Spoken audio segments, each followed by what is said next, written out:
आंबेडकर स्मारक समिती, साने गुरुजी ज्येष्ठ नागरिक मंडळ, अंधश्रद्धा निर्मूलन समिती, जनहित संघर्ष समिती, माना समाज संघटना, महाराष्ट्र राज्य धनगर समाज संघटना, Ambedkar memorial and cultural society, Maratha सेवा संघ संभाजी ब्रिगेड, युवा प्रहार, बामसेफ, साहित्य सम्राट अण्णाभाऊ साठे सामाजिक संस्था, सावी सोशल फाउंडेशन उमरेड, लुंबिनी विहार कमिटी उमरेड, आंबेडकर वाचनालय उमरेड, गरिबी निर्मूलन संघटना उमरेड, महाप्रज्ञा बुद्ध विहार शिरपूर, महाराष्ट्र प्रांतिक तैलिक महासभा उमरेड, न्हावी समाज संघटना, आदिवासी हलवी समाज व कर्मचारी उत्कर्ष समिती, सम्राट अशोक महाबौद्ध विहार स्मारक समिती आणि ओबीसी सेवा संघ उमरेड या कार्यक्रमाच्या निमित्ताने आवर्जून उपस्थित असलेले या विधानसभेचे लोकप्रिय आमदार आयुष्यमान राजेंद्र दादा, तद्वतच या कार्यक्रमासाठी आवर्जून उपस्थित असलेल्या आशीर्वाद देण्यासाठी आलेल्या ज्येष्ठ स्वातंत्र्य सेनानी आयुष्यमती लीलाताई चितळे, माझ्या आधी बोलणाऱ्या अरुणाताई सबाने, प्रकाश वारेजी, झुरमुरे, इकडे खूप सारी नावं मला ओळखीची दिसत आहेत. हमारे जावेद भाई इधर है आणि आमचे देवेंद्रजी गोडबोले, सुरेशजी साखरे, अनेक मंडळी मान्यवर उपस्थित आहेत. सर्व डिजिटल आणि प्रिंट माध्यमांचे प्रतिनिधी. कार्यक्रम यशस्वी पार पडतानाच कशात सापडते का याची अगदी वाट बघणारे आमचे सगळे पोलीस भाऊ आणि बहिणी आणि आपण सर्व भावांनो आणि बहिणींनो, मी काही भूमिका मांडण्यासाठी आपल्या समोर आहे. भूमिका मांडण्याच्या आधी आपल्या सगळ्यांना एक विनंती असेल की मी जरी एका राजकीय पक्षाची सन्माननीय जबाबदार पदाधिकारी असेल तरीही आज इथे बोलताना मी निव्वळ आणि निव्वळ सामाजिक कार्यकर्ती म्हणून भूमिका मांडत आहे. आपल्याला सुद्धा सगळ्यांना विनंती असेल की आपण आपल्या सगळ्या राजकीय पक्षाच्या टोप्या आणि वाहने बाजूला ठेवून फक्त आणि फक्त भारताचे नागरिक म्हणून ही भूमिका समजून घ्याल, ही माझी अपेक्षा आहे. मंडळी, भारतीय संविधानाच्या संबंधाने भूमिका मांडते आणि भूमिका मांडताना बऱ्याचदा लोकांना संविधान म्हणजे काय इथून सुरुवात करायला लागते. मुळात या देशात संविधानाची गरज का निर्माण झाली इथून जरा सुरुवात करायला लागेल. काय या देशामध्ये संविधान म्हणजे एक विधी, एक कायदा, काय या देशात कायदा नव्हता का 49च्या आधी? तर निश्चितपणे 49च्या आधी या देशामध्ये कायदा होता, पण तो इंग्रजांचा कायदा होता. मग इंग्रजांच्या आधी या देशात कायदा नव्हता का? तर इंग्रजांच्याही आधी या देशात कायदा होता, पण ते वेगवेगळ्या संस्थानिकांचे नीती नियम होते. त्याआधी काही कायदा होता का? तर त्याआधी काही कायदे होते, पण ते म्हणून सांगितलेले कायदे होते. आणि म्हणून सांगितलेले कायदे हे डॉक्टर बाबासाहेब आंबेडकरांनीही नाकारलेले आहेत, क्रांतिबा ज्योतिबा फुलेंनीही नाकारलेले आहेत, छत्रपती राजर्षी शाहू महाराजांनी नाकारलेले आहेत, प्रबोधनकार ठाकरेंनी नाकारलेले आहेत.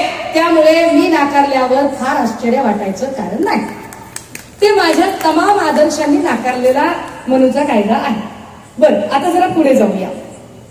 मग भारतीय संविधान मी फार खोलात जाणार नाही कारण मला तिथूनही सुरुवात करता येईल, पण तसं संविधान सांगायचं तर मला किमान 6 ते 8 तास लागतील. 8 तास माझी बोलायची तयारी असेल, तुमचा ऐकण्याचा स्टॅमिना नसेल, त्यामुळे मी त्या खोलात जाणार नाही.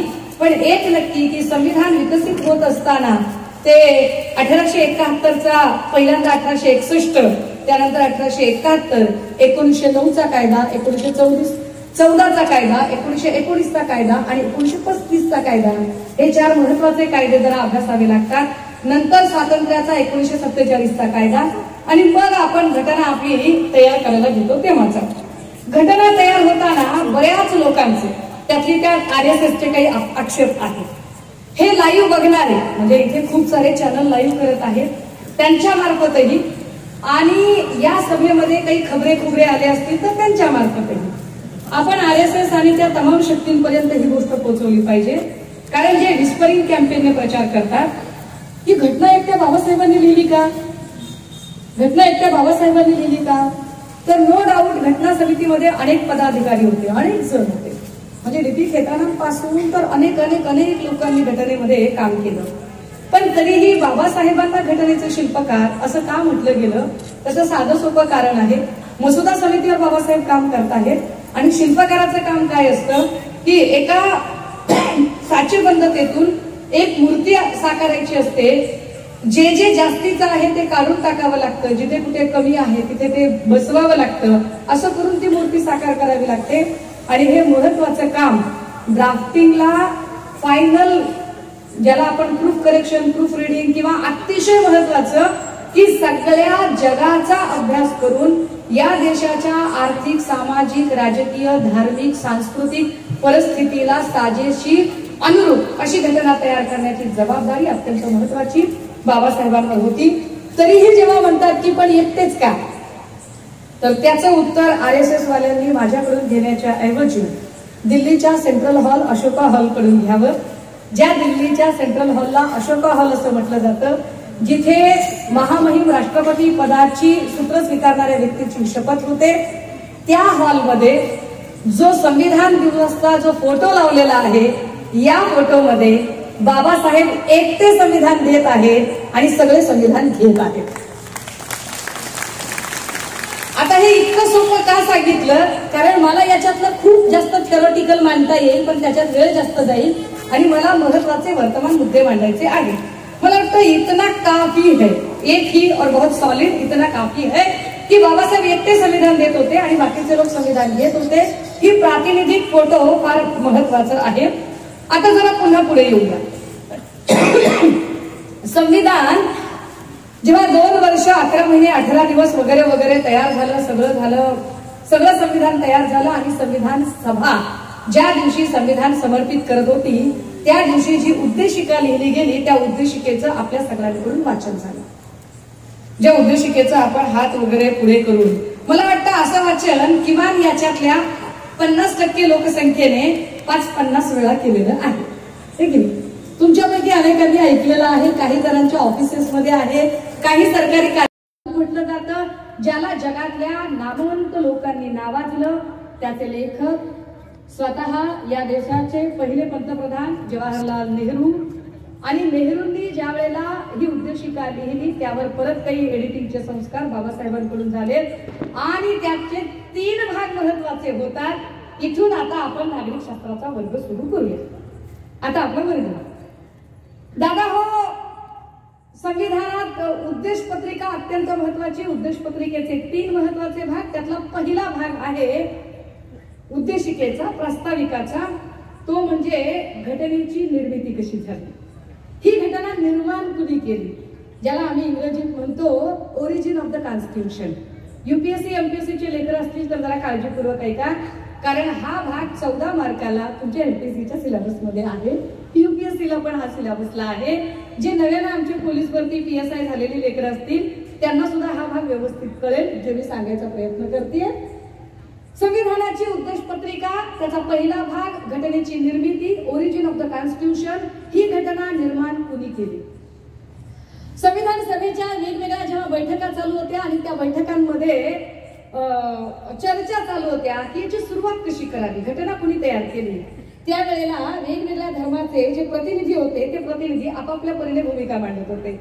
त्यामध्ये जे हिंदू प्रतिनिधी होते ते सांगत होते सुरुवात कशी करा, सर्व साक्षी ईश्वराला प्रमाण मानून. बाकीचे म्हणाले अहो असं नाही चालणार. का बरं? तुम्ही ईश्वराला प्रमाण मानून म्हणाला तर फक्त हिंदूच ऐकतील, बाकीचे लोक ऐकतील का? त्यांचं काय करायचं? मुस्लिम उठले, मुस्लिम प्रतिनिधी म्हणाले अल्लाह को हाजिर नाजिर मान के ऐसी शुरुआत करो. अरे फिर वो अल्लाह को मानने वाले लोग फिर इसका अमल करेंगे, बाकी लोगों का क्या होगा? त्याच वेळेला ख्रिश्चन प्रतिनिधीही सांगत आहेत किंवा त्या विचारधारेने प्रभावित झालेले लोक सांगत आहेत in the name of God कशी सुरुवात करता येईल का? जे शीख प्रतिनिधी आहेत ते सांगत आहेत वाहेगुरु की खालसा वाहेगुरु के फतेह अशी सुरुवात करता येईल का? त्या काळामध्ये बुद्धिझमचं धम्मचक्र प्रवर्तन झालेलं नव्हतं, ते 56ला झालेलं आहे. त्यामुळे निश्चितपणे तिकडे बौद्ध किंवा बुद्ध किंवा सर्वसाक्षी बुद्ध वगैरे असे काही उल्लेख नाहीयेत. आता या सगळ्यातलं स्वीकारायचं काय? समजा ईश्वराच्या नावाने केलं तर कदाचित मुस्लिम, जैन, बौद्ध ऐकणार नाहीत. गुरु नानकांच्या नावाने किंवा वाहेगुरुच्या नावाने सुरुवात केली तर शीख ऐकतील पण बाकीच्या धर्माचे ऐकणार नाहीत. इस्लामच्या नावाने सुरुवात केली तर इस्लाम ऐकतील, बाकीचे धर्म ऐकणार नाहीत. मग काय करावं? आणि नेहरू आणि बाबासाहेब दोघेही जण एक ठरवत आहेत आणि सुरुवात काय येते? We the people of India, आम्ही भारतीय लोक आमच्या प्रती हे संविधान अंगीकृत समर्पित करत आहेत। आम्ही भारतीय लोक या देशाची घटना ईश्वराने, अल्लाने, अल्लाच्या प्रेषिताने, गॉडने, गॉडच्या मेसेंजरने किंवा कुणीही अशा एका अलौकिक शक्तीने तयार केली नाही, तर या देशाची घटना ही पूर्णतः ही भारतातल्या लोकांनी, भारतातल्या लोकांच्यासाठी, भारतातल्या लोकांकडून तयार करून घेतली। By the people, for the people, of the people, लोकांनी, लोकांसाठी, लोकांकडून तयार केलेली, आम्ही तयार केलेली घटना आहे। Origin of the constitution. मग दुसरा भाग आला महत्वाचा, nature and scope of the constitution. या घटनेचं स्वरूप असेल तरी कसं, घटनेचं स्वरूप कसं असावं? पुन्हा एकदा एमपीएससी यूपीएससीचे लेकर, घटनेचे स्वरूप फक्त 5 अक्षरावर सांगितले गेले, सा स ध लो ग। सा स ध लो ग, सा सार्वभौम, स समाजवादी, ध धर्मनिरपेक्ष, ल लोकशाही, ग गणराज्य, अशा पद्धतीचं स्वरूप असेल। कसं असेल हे स्वरूप? तर ही घटना सार्वभौम असेल। म्हणजे काय? सार्वभौमचा अर्थ काय होतो? सार्वभौमची व्याख्या काय होते?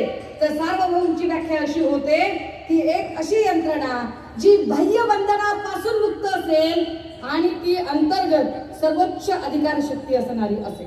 बाह्य बंधनापासून मुक्त म्हणजे काय?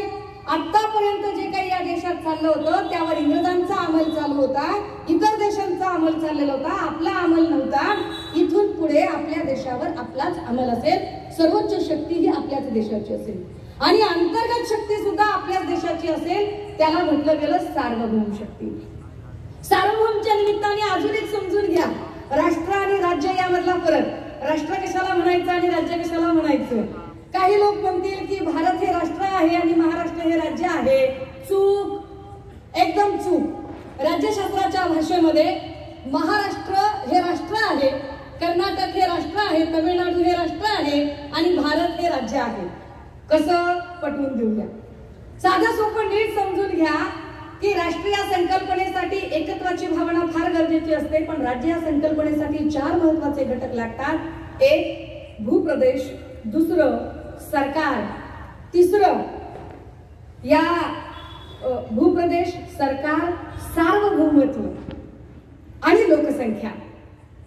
आता विचार करा की काय तमिळनाडू किंवा महाराष्ट्राला भूप्रदेश आहे का? तो बाबा आहे ना, आपल्याकडे 720 किलोमीटरची किनारपट्टी आहे, सह्याद्रीच्या पर्वतरांगा आहेत, ह्या सगळ्या नद्या, नाले, पर्वत, आपल्याकडे भूप्रदेश विपुल आहे। भारताकडे भूप्रदेश आहे का? आहे।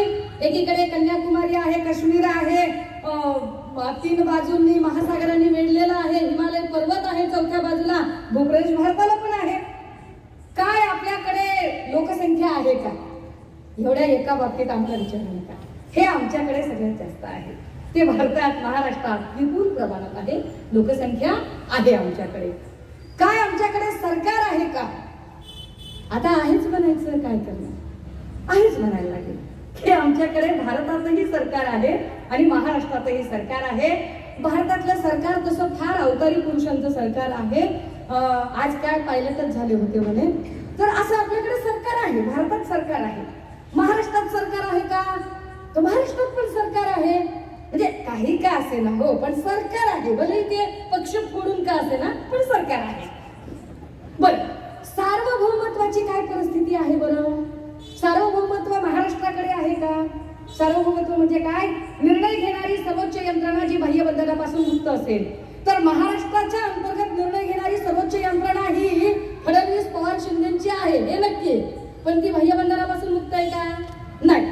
जरा काय झालं की दिल्लीला जायला लागते, आधी डेंगू झाला तरी दिल्लीला जायला लागते, इलाज नाही त्याला, दिल्लीला जाण्याशिवाय काय भाग नाही, कारण बाह्य बंधन आहे। कुणाचे?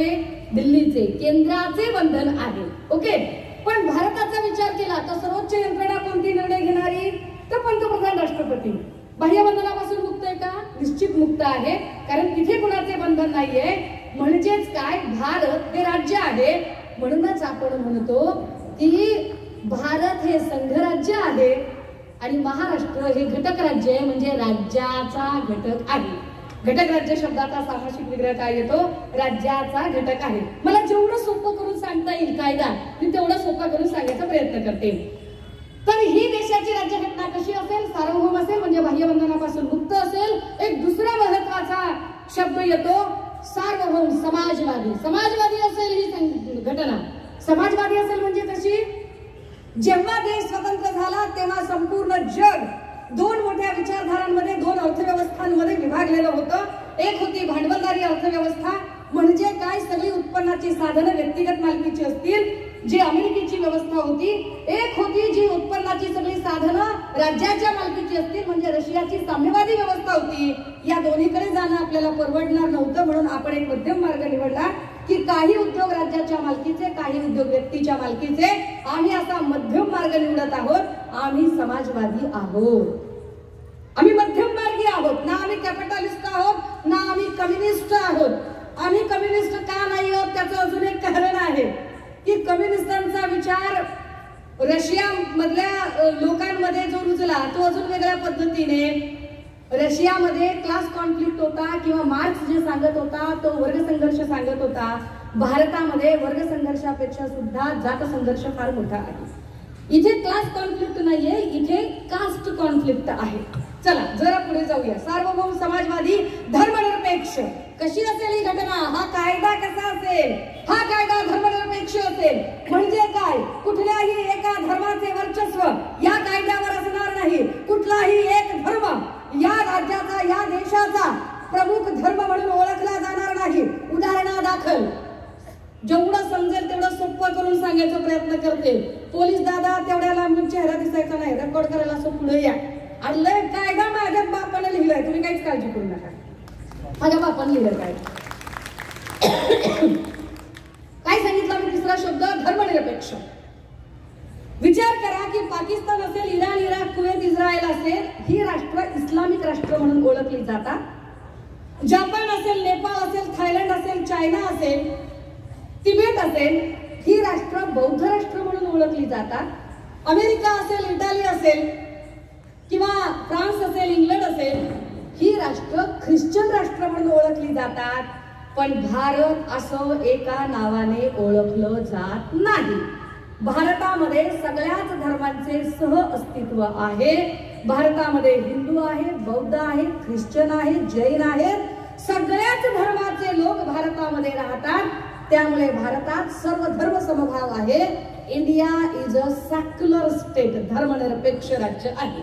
मध्ये भाजपचे अध्यक्ष, तत्कालीन अध्यक्ष राजनाथ सिंग यांनी धर्मनिरपेक्षतेच्या ऐवजी पंथनिरपेक्ष असा शब्द वापरला आणि ते म्हणाले की सेक्युलर शब्द का जो भाषांतरण है अंग्रेजी में वो पंथनिरपेक्ष होता है. मला कमाल वाटली राजनाथ सिंग यांना इंग्रजी शिकवणारा मास्तर कोण असेल? म्हणजे शिकवणी सुद्धा चांगल्या मास्तर कोणी लावली पाहिजे ना. सेक्युलरिझम नावाचा जो शब्द आहे, हा सेक्युलरिझम नावाचा शब्द याचं सही जे भाषांतरण आहे, हे भाषांतरण धर्मनिरपेक्षच होऊ शकतं. कारण पंथ ही धर्माच्या नंतर येणारी गोष्ट आहे. प्रत्येक धर्मामध्ये पंथ आहेत.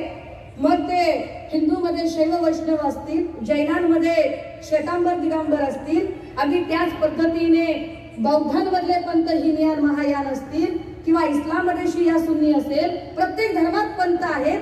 पंथ निरपेक्ष हे त्याचं भाषांतरण होऊ शकत नाही, ते धर्मनिरपेक्षच असतं. भारत हा सर्व धर्मांना समान लेखणारा देश आहे. आता पुन्हा एकदा नीट समजून घ्या. सर्व धर्म समभाव कसं तुम्हाला समजेल अशा सोप्या भाषेत सांगायचा प्रयत्न करते. या सगळ्यांच्या मध्ये जे काही एकूण या सगळ्यांच्या मध्ये भारत हा सगळ्या धर्मांना एकत्रित करणारा, सगळ्या धर्मांना समान लेखणारा धर्म असेल असे का सांगितले गेले?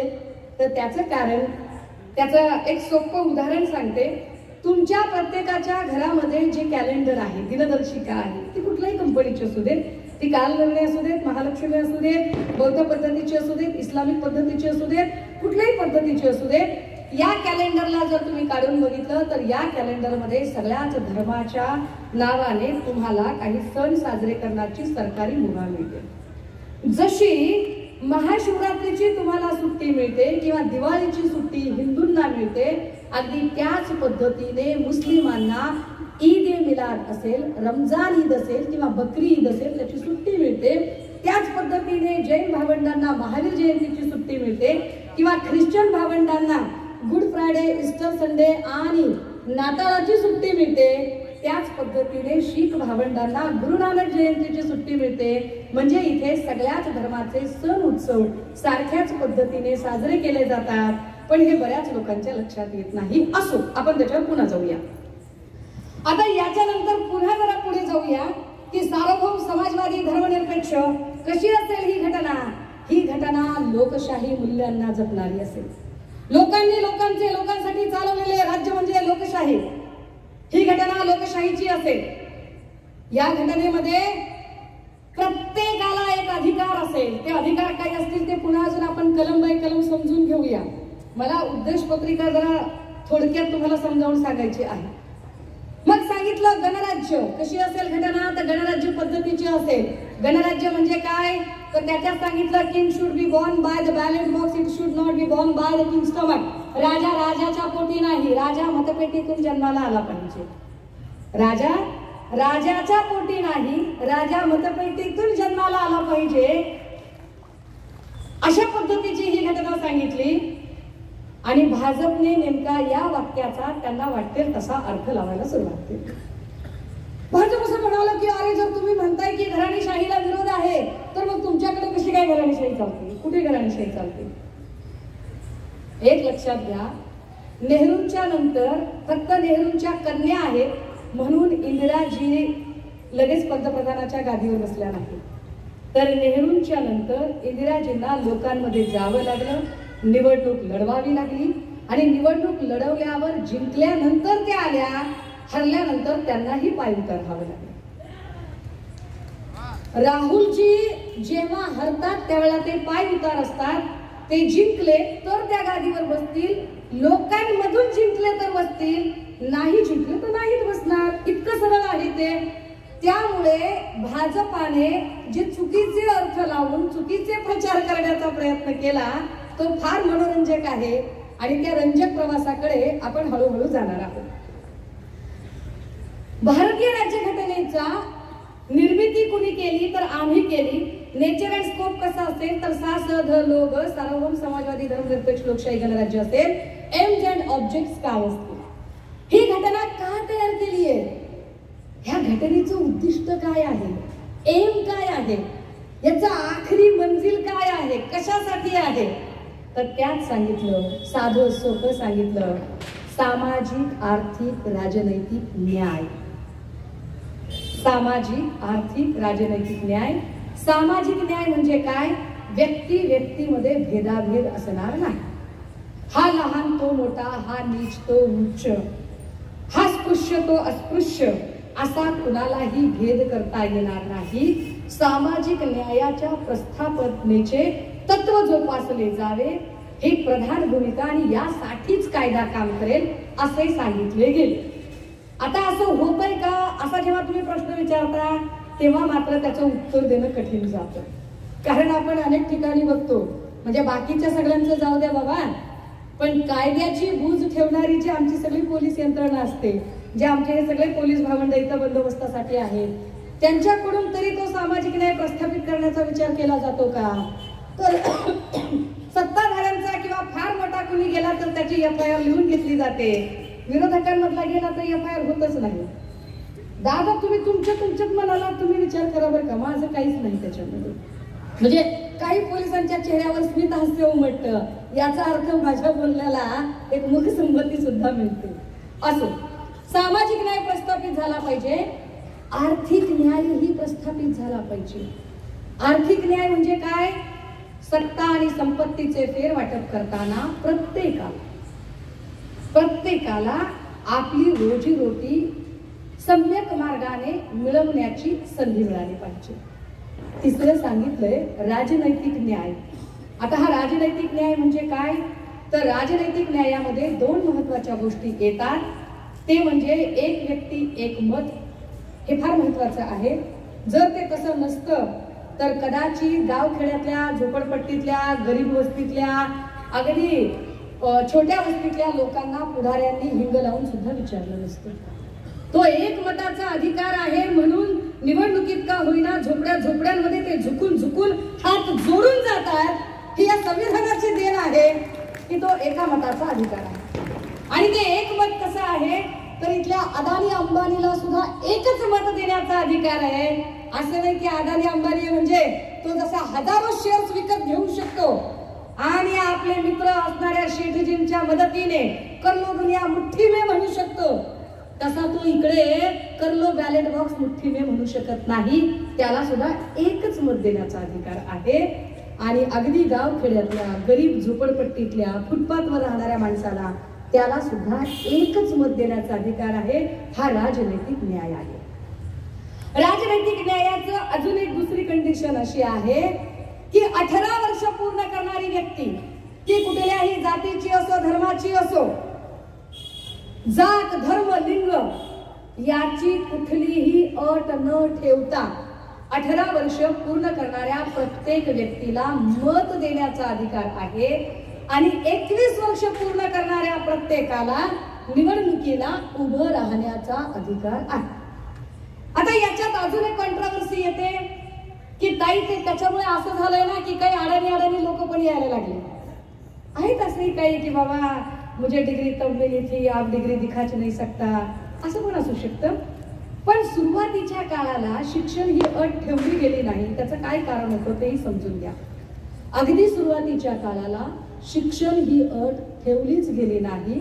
त्याचं महत्वाचं कारण हे होतं की ज्या काळामध्ये घटना तयार झाली होती त्या काळातला साक्षरतेचा टक्का हा 40% पेक्षा सुद्धा कमी होता. आणि जे शिक्षण होतं ते फक्त आणि फक्त प्रस्थापित उच्चवर्गीयांकडेच होतं. अशा परिस्थितीमध्ये जर शिक्षणाची अट ठेवली असती तर गोरगरीब कष्टकरी समूहातलं एखादं लेकरू पार्लमेंट किंवा असेंब्ली पर्यंत पोहोचू शकलं नसतं. त्याला जर पार्लमेंट आणि असेंब्ली पर्यंत पोहोचवायचं असेल तर आधी शिक्षणाची अट आता आहे का साक्षरतेचं प्रमाण, तर आता नक्की आहे. आता ती अट करायला हरकत नाही. पण त्या काळात ती अट केली नाही. ते फार योग्य केलं. मी साधारणतः 8 दिवसांपूर्वी हिंगोलीमध्ये एका आदिवासी मेळाव्यासाठी गेले होते. तेव्हा आमचे आदिवासींचे आमदार आमशा पाडवी माझ्या सोबत होते. आणि आमशा पाडवी मला म्हणाले की ताई मला इथं बसता येत नाही, मला शपथ घ्यायची होती. मला सगळे म्हणले आता तू शपथ कसा घेणार, तू कसा वाचणार कागद. मी थेट सभापतीच्या केबिनला गेलो आणि त्यांना सांगितलं की तुम्ही वाचायचं, मी तुम्हाला रिपीट करायचं. का मी माझ्या समुदायाचा पहिला माणूस हो, मला आमदार झालो, मला आता माझे प्रश्न मांडायचे. भले माझ्या चोपडीत काहीच नाही पण माझ्या खोपडीत सगळं आहे ना ताई. माझ्या लोकांचे प्रश्न कोण मांडणार, माझ्या लोकांचा मुद्दा कोण मांडणार. आणि मला ते म्हणणं पटलं की ज्याचा वाढपी असतो त्याला वाढ चांगली मिळते. आदिवासी समुदायाला त्यांचा प्रतिनिधी मिळण्यासाठी जर आपण शिक्षण अट ठेवत बसलो तर आमशा पाडवींसारखे प्रतिनिधी कसे काय दिसू शकतील. तो प्रतिनिधी दिसण्यासाठी त्या काळातली ती अट फार महत्वाची होती आणि तो राजनैतिक न्याय दिला. सामाजिक आर्थिक राजनैतिक न्याय ही घटना देईल हे उद्दिष्ट होते. दुसरं महत्वाचं दर्जा व संधीची समानता. प्रत्येक व्यक्तीचं सोशल स्टेटस समान आहे. कुणीही लहान नाही, कुणीही मोठा नाही, सगळे सारखे आहेत. संधीची समानता. कुठेही तुम्हाला जायचं यायचं असेल तर तुम्हाला समान संधी मिळाली पाहिजे असं घटनेने सांगितलंय. जात धर्म लिंग यावर आधारित तुमचा प्रवेश नाकारला जाऊ शकत नाही. असं सामाजिक स्थळांवरून प्रवेश कुणाचेही नाकारता येणार नाहीत. दर्जा व संधीची समानता. आणि तिसरं सांगितलंय महत्वाचं विचार श्रद्धा तथा उपासनेचे स्वातंत्र्य. न्याय स्वातंत्र्य समता. विचार श्रद्धा तथा उपासनेचे स्वातंत्र्य म्हणजे समजा मुस्लिम असेल तर त्याने त्याच्या मस्जिदीत जाऊन बिलकुल नमाज अदा करावी. बौद्ध असेल तर विहारात जाऊन वंदना घ्यावी. किंवा हिंदू असेल तर मंदिरात जाऊन त्याने प्रार्थना कराव्यात. ख्रिश्चन असेल तर त्याने त्याच्या गिरिजाघरामध्ये जाऊन प्रे करावी. शीख असेल त्याने गुरुद्वारात जावं. मी वाक्य पुन्हा एकदा उच्चारते बरं का, म्हणजे कारण घोळ इथेच आहे. खरा हिंदू असेल तर त्याने बिनधास्त मंदिरात जावं आणि प्रार्थना करावी, भजन करावं, कीर्तन करावं. मुस्लिम असेल तर मस्जिदीत जावं, नमाज अदा करावी. ख्रिश्चन असेल तर त्याने गिरिजाघरामध्ये जावं आणि त्याची जी काही प्रे आहे ती प्रे अदा करावी. प्रत्येकाला आपल्या धर्मानुसार अधिकार आहे, पण त्याच सोबत असंही सांगितलेलं आहे की व्यक्तीने आपला धर्म व्यक्तिगत ठेवावा. त्याची ती धार्मिक जी चौकट आहे ती चौकट सामाजिक गोंधळाची स्थिती निर्माण करणार नाही याची सुद्धा काळजी घ्यावी. आता असं म्हणताना आपण जरा एका उदाहरणाकडे येऊया. महाराष्ट्रात एक उदाहरण फार गाजले, प्रचंड गाजले. सकाळी एका पत्रकाराने मला प्रश्न विचारला की तुम्ही ह्या सगळ्यांकडे कसं बघता बरं, काय प्रकरण होतं. तर अमरावतीच्या खासदार नवनीत राणा या हनुमान चालिसेसाठी मुंबईमध्ये आले. हनुमान चालिसा म्हणण्याला विरोध आहे का त्यांच्या? अजिबात नाही. त्यांना म्हणायचे का हनुमान चालिसा? त्यांनी दिवस रात्र म्हणाल. नुसती हनुमान चालिसाच का बरं? त्यांनी हनुमान चालिसा म्हणावी, त्यांनी अथर्वशीर्ष म्हणावं, त्यांनी अथर्ववेद असेल, ऋग्वेद असेल, यजुर्वेद असेल, सामवेद असेल, ह्या सगळ्या वेदांमधलं जे जे म्हणायचे ते म्हणावं. स्मृती वाचावी, श्रुती वाचावी, पुराण वाचावं. मत्स्य पुराण असेल, कच्छ पुराण असेल, गरुड पुराण असेल, वराह पुराण असेल, कुर्म पुराण असेल, ही सगळी पुराणं वाचावी. त्यांनी ज्ञानेश्वरी वाचावी, गाथा वाचावी. त्यांनी सगळेच्या सगळे सप्ते लावावे. काय त्यांना करायचं ते करावं. विरोध आहे का त्यांना? नाही. पण हे कुठे करायला पाहिजे? त्यांनी त्यांच्या घरात करायला पाहिजे. त्या कुठे करता आहेत? मुख्यमंत्र्यांच्या घरासमोर. आता मुख्यमंत्र्यांच्या घरासमोर आंदोलन करू नये का नवनीत राणांनी? तर नवनीत राणाच काय, कुणीही आंदोलन करू शकतं. त्यांना आंदोलनाचा अधिकार आहे, केलं पाहिजे त्यांनी. पण आंदोलन कशासाठी व्हायला पाहिजे? समजा त्या मेळघाट मधले काही प्रश्न त्यांना मांडायचे आहे, समजा मतदारसंघातली काही अडचण आहे आणि त्यासाठी त्या तिकडे गेलेल्या आहेत. समजा तिथे काही त्यांना त्यांच्या मतदारसंघात भेडसावणारे प्रश्न आणि त्या संबंधाने निधी उपलब्ध होत नाहीये आणि म्हणून त्या मुख्यमंत्र्यांकडे गेलेल्या आहेत. त्यांनी बिनधास्त बोलावं. पण हे सगळं करण्याच्या ऐवजी तिथे जर त्या धार्मिक स्तूप माजवण्याचा प्रयत्न करतील तर ते मात्र भारतीय संविधानात अजिबात बसत नाही, कधीही बसत नाही. मग काही लोक म्हणाली, ओ बापरे, तुम्हाला कळू का म्हणे, काय ताई तुम्ही लय भाचा भाचा म्हणता, तुमचा लाडका भाचा म्हणता. अहो श्रीकांत शिंदेने पार्लमेंट मध्ये हनुमान चालिसा वाचली. काही लोकांना लयच कौतुक वाटलं. दादा हो, तुम्ही विचार करा, हनुमान चालिसा पाठ असणे चांगली गोष्ट आहे का? तर नक्की चांगली गोष्ट आहे, अगदीच चांगली गोष्ट आहे, असली पाहिजे. हनुमान चालिसा पाठ केली पाहिजे, अथर्वशीर्ष पाठ केलं पाहिजे. सगळ्या आरत्या अगदी लवथवती विक्राला, ब्रह्मांडीवाला, विषयकंठी काळा, त्रिनेत्री ज्वाला, लावण्य सुंदर मस्तकी वाला, ते धोनिया जवळ आहे जुळजुळा जय देव, हे म्हटलं पाहिजे. किंवा दुर्गे दुर्गट भारी तुझे संसारी अनाथना ते आमले गुणा विस्तारी वारी वारी जन्म म्हणा ते वारी हारी पडलो आता संकट निवारी म्हणा की म्हणा ना. किंवा अजून काही म्हणायचंय का? अजून वेगळं काही म्हणायचंय का? तेही म्हणा. किंवा तुम्हाला अजून काही म्हणायचंय का? रामनाम घ्या तुम्ही तसे नका जाऊ, प्रसाद घ्या तुम्ही उगे नका राहू, प्रसाद केला दया दुंदाचा फेरा चुकवला, जन्म मरणाचा एके जनार्दनी प्रसाद केला, जन्म मरणाचा फेरा चुकविला. म्हणा, विरोध आहे का त्याला काही? पण राजे हो, ह्याचा कधी विचार केलाय का भारतीय जनतेने की अरे हनुमान चालिसा, अथर्वशीर्ष किंवा काय जे असेल ते, म्हणजे हिंदू धर्मातलं हनुमान चालिसा, अथर्वशीर्ष, सगळे पुराण, श्रुती, स्मृती, वेद काय जे असेल ते असेल, हे हे हे कुणासाठी लागतं? ही पात्रता कशासाठीची आहे? ही पात्रता खासदारासाठीची आहे का? ही पात्रता आमदारासाठीची आहे का? ही पात्रता लोकप्रतिनिधीसाठीची आहे का? अरे ही पात्रता एखाद्या मठाचा मठाधिपती किंवा पुजारी होण्यासाठीची आहे की नहीं? अगर किसी को नमाज अदा करनी है और नमाज में वह बोल रहा है बिस्मिल्लाहिर्रहमानिर्रहीम लीला लीला इल्लल्लाह मुहम्मद या रसूलुल्लाह, म्हण की बाबा, अजून म्हण. अलीम कलीम वे ते सई तई काय काय म्हणायचे ते म्हण, कोण नको म्हणतंय म्हण की. अरे पण कुराणची आयात ना आयात पाठ असणं, कुराणबद्दल सगळा इल्म ठेवून त्याची माहिती सांगणं, ही पात्रता कशासाठीची आहे? ही पात्रता मौलवी असण्यासाठीची आहे.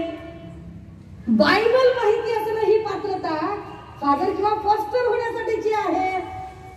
लोकप्रतिनिधी होण्यासाठी हनुमान चालिसेची पात्रता लागते. हा नवा पायंडा नरेंद्र मोदी आणि सरकार कसा पाडू शकतं, हे का सांगावं लागतं राजे हो? कारण एखादा धीरेंद्र कोण काय बागेश्वर वगैरे येतो आणि तो सांगत असतो, तो आमच्या जगद्गुरु तुकोबारायांच्या बद्दल वाटेल ते बरळतो, तो आमच्या क्रांतिबा ज्योतिबा फुलेंच्या बद्दल बरळतो, तो आमच्या छत्रपती शिवरायांच्या बद्दल बरळतो आणि महाराष्ट्राच्या आधारशिला आणि आदर्श पुरुषांच्या बद्दल अशी गलथान आणि आक्षेपार्ह वक्तव्य करणाऱ्या बागेश्वरच्या पायी आमचे गृहमंत्री देवाभाऊ नतमस्तक होतात. आता देवाभाऊंनी काय करायचं? देवाभाऊंना मठात पुजारी व्हायचंय का मुख्यमंत्री व्हायचंय? मुख्यमंत्री व्हायचं असेल तर त्यांना राज्याचा सामाजिक, सांस्कृतिक, आर्थिक, भौगोलिक अभ्यास असला पाहिजे. राज्यातल्या 22 जिल्ह्यांच्या दुष्काळाची माहिती असली पाहिजे. ड्रगचं रॅकेट वाढतंय, त्याच्यामध्ये गृह खातं अपयशी ठरतंय, ते त्यांना माहिती असलं पाहिजे. महिला असुरक्षेचा प्रश्न त्यांना सोडवता आला पाहिजे. शेतकरी पीक विमा अनुदान हे प्रश्न त्यांना सोडवता आले पाहिजेत. हे सगळं दिवस सोडून आणि ते बागेश्वर बाबाच्या अधीन झाले. बरं, मग असं करणारी व्यक्ती म्हणजे ते सरकारमध्ये आहे, ते सरकार आहे आणि त्याच सरकारने डॉक्टर नरेंद्र दाभोळकरांच्या प्राणाची आहुती ज्या कायद्यासाठी झाली, अंधश्रद्धा निर्मूलन समिती म्हटलं की डॉक्टर नरेंद्र दाभोळकर हे समांतर नाव येतं. त्या डॉक्टर नरेंद्र दाभोळकरांचा जीव ज्याच्यामध्ये गेला, पण अंधश्रद्धा निर्मूलनाचा कायदा पारित झाला. तो कायदा महाराष्ट्र सरकारने, चेअर व्यक्ती नाही, चेअर महाराष्ट्र सरकारनेच पारित केला आणि महाराष्ट्र सरकारने जो कायदा पारित केला त्याच कायद्याच्या विपरीत महाराष्ट्र सरकारच वागत असेल तर त्याला काय बोलावं? आपण टीका करतोय का? नाही, आपण प्रश्न विचारतोय आणि तर्काला धरून विचारतोय. पण तर्काचा, विवेकाचा आणि आता चाललेल्या राजकारणाचा काही दूरदूरपर्यंत संबंधच नाहीये. ते म्हणतात तर्काने बोलायचंच नाही. सुषमा अंधारे फक्त तर्काने प्रश्न विचारते की बाबा हे असं का करता तुम्ही, ह्याचं काय नेमकं, ते उत्तरच देत नाही. असो, फार अवघडल्यासारखं होईल, मी जरा पुढे जाते. खबऱ्या हो, मोबाईल चालू ठेवा रे. अजून महत्वाचं सांगायचं, अजून महत्वाचं सांगायचं. आता जरा मेन घटनेकडे येऊया. ही सगळी प्रस्तावना होती बरं का, मेन घटना नव्हती. आता मेन घटनेतलं मला सगळी 395च्या 395 कलम सांगता येणार नाहीत, पण मी त्याच्यातली काही महत्वाची कलम आपल्यासमोर ठेवणार आहे आणि त्याची काय गरज आहे तेही सांगणार आहे. घटनेतलं पहिलं कलम हे या देशाच्या नावाच्या संबंधाने खर्च करण्यात आलेलं आहे. पुढे प्रकरण 1, प्रकरण 2 होतं. प्रकरण 3 अत्यंत महत्वाचं आहे. चॅप्टर 3 कलम 12 ते 35 मध्ये हे प्रकरण आहे. पोलीस भाऊ मला जरा सांभाळून घेतील कलम चुकलं तर, आणि वकील पण मला सांभाळून घेतील माझं चुकलं तर, कारण माझा काही तुमच्या एवढा अभ्यास नाही. कलम 12 ते 35 मध्ये सगळे मूलभूत हक्क सांगितलेले आहेत. त्यातलं कलम 12 आणि 13 हे मूलभूत हक्काच्या व्याख्येसाठी खर्च झाला. की मूलभूत हक्क कशाला म्हणायचं तर व्याख्या सांगितली, अन्न वस्त्र निवारा याच्या इतकीच जशी तुमच्या शरीराला अन्न वस्त्र निवाऱ्याची गरज आहे, तितकंच तुमची वैचारिक वाढ होण्यासाठी काही हक्क गरजेचे आहेत आणि त्याला मूलभूत म्हटलं पाहिजे, त्याशिवाय तुमचा व्यक्तित्व विकास होत नाही. कलम 12 मग आला कलम 14. पहिला मूलभूत हक्क काय? Everyone is equal before law. कायद्यासमोर सगळे समान आहेत, सगळे समान आहेत कायद्यासमोर. अरे तिथं लिहिलंय, तिथं लिहिलंय. प्रॅक्टिस मध्ये काय आहे? प्रॅक्टिस मध्ये आहेत सगळे कायद्यासमोर समान. म्हणजे बाकी दुसऱ्याचं काय मला बोलायचं नाही, पण मला एक महत्वाचं म्हणजे सहज जे माझ्या आयुष्यात किंवा जे तुमच्या माझ्या आयुष्यात रोज घडतं त्याच्या संबंधाने सांगायचंय. खरंच कायद्यापुढे समानता आहे का? साधं गणित आहे राजाओ. ती काहीतरी शिंदे साहेबांनी एक आशीर्वाद यात्रा काढली.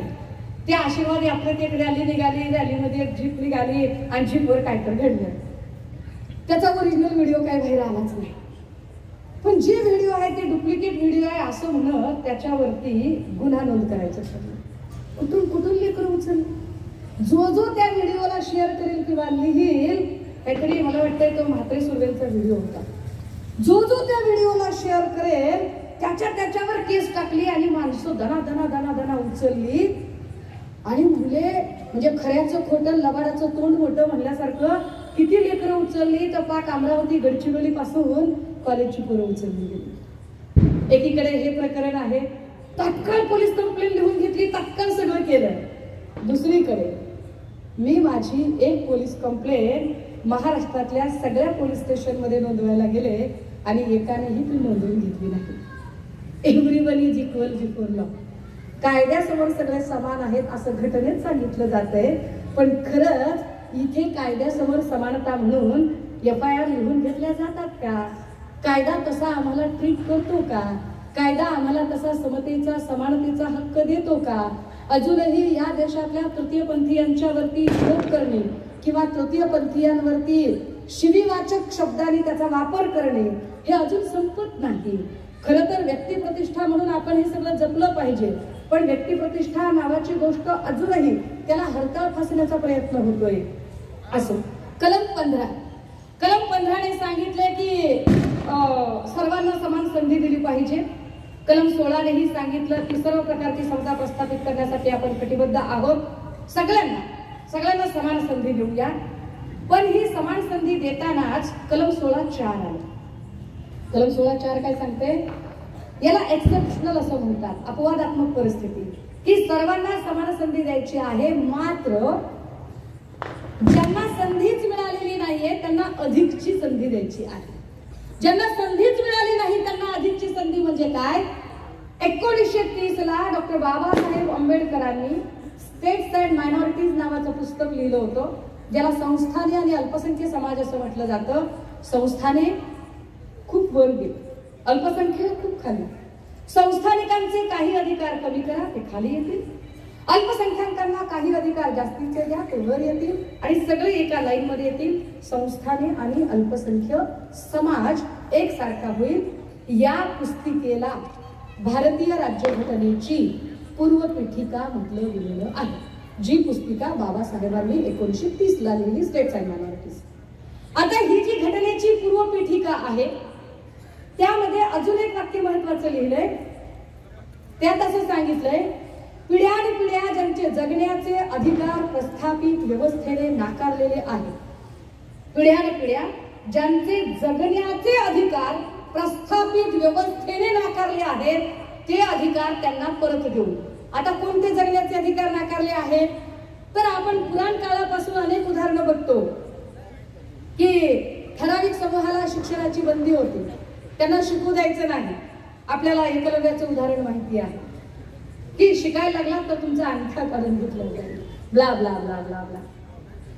पिढ्यानपिढ्या ज्यांचे जगण्याचे अधिकार प्रस्थापित व्यवस्थेने नाकारलेले आहेत ते अधिकार त्यांना परत देऊन जगण्याच्या स्पर्धेत निर्धोकपणे उतरण्याचे स्वातंत्र्य साठी विशेष परिस्थिती प्राप्त करून द्यावी, त्यालाच आरक्षण म्हणावे. कलम 16(4). आणि हे सामाजिक आरक्षण सामाजिक मागासलेपणावर असावे. आता पुढे कलम 17. कलम 17 ने सांगितले सर्व प्रकारच्या भेदभावाला प्रतिबंध केला जाईल. म्हणजे काय? गावबंदी, स्पर्शबंदी, रोटीबंदी, बेटीबंदी, लोटीबंदी, 5ही प्रकारच्या बंद्या हटवल्या जातील. कलम 17 ने सांगितले कुणालाही गावबंदी करता येणार नाही. गावबंदी हा कायद्याने गुन्हा असेल. इथून पुढे आणि असं का सांगितलं गेलं? कारण सांप्रत काळामध्ये तत्कालीन जी परिस्थिती होती त्या परिस्थितीमध्ये अमुक एका वर्गाने गावात यायचे असेल तर भर दाराला यावे, त्याच्या सावलीचा सुद्धा विटाळ होता कामा नये, अशा पद्धतीची मांडणी केली होती. म्हणून सांगितलं की गावबंदी जमणार नाही. दुसरं सांगितलं स्पर्शबंदी, स्पर्शाचा विचार, की तुम्ही स्पर्श हा भेद पाळू शकणार नाही, हे की नाही? असा डोंट टच म्हणू शकणार नाही. एक वेगळा काळ आला, टच मी बाबा, टच मी. गावबंदी, स्पर्शबंदी, रोटीबंदी. रोटीबंदी काय?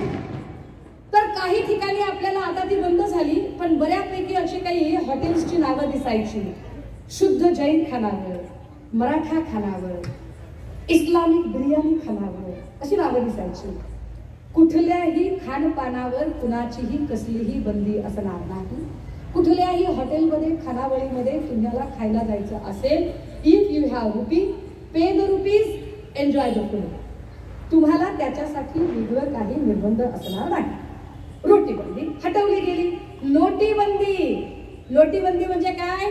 पानोठे वेगवेगळे होते स्पृश्य आणि अस्पृश्यांचे, ते पानोठे इथून पुढे वेगळे असणार नाहीत. आता पानोठे वेगळे असतच नाही, आता सगळ्यांना जे पाणी आहे ते सरळ सरळ पाईपलाईनने पाणी मिळतं.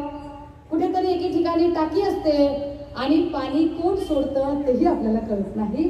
कोण पाण्याची लाईन, कोणतं कप चालू करून जातं. कारण आता लोटीबंदी सुद्धा उठवलेली आहे. आणि शेवटची बंदी बेटीबंदी.